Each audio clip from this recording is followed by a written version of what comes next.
The rate of inflation in a country is 1000%. An object costs 3 units today. How much will it cost after 2 years? Whenever there is a percentage change, the formula concept to be used is new value is equal to old value into multiplier. The value of multiplier changes according to what the percentage increase or decrease is. Now in this question it is given inflation.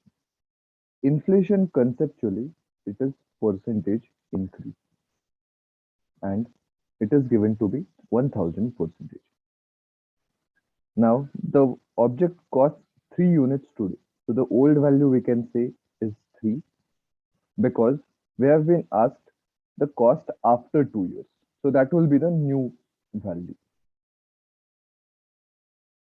Now we have been asked after 2 years. So there will be a percentage change 2 times and therefore there will be a multiplier 2 times.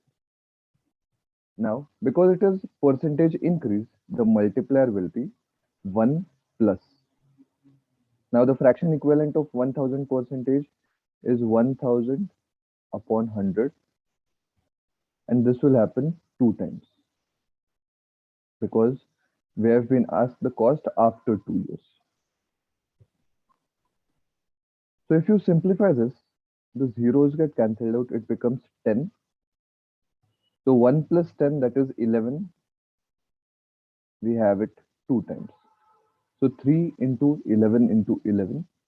So the answer comes out to be 363.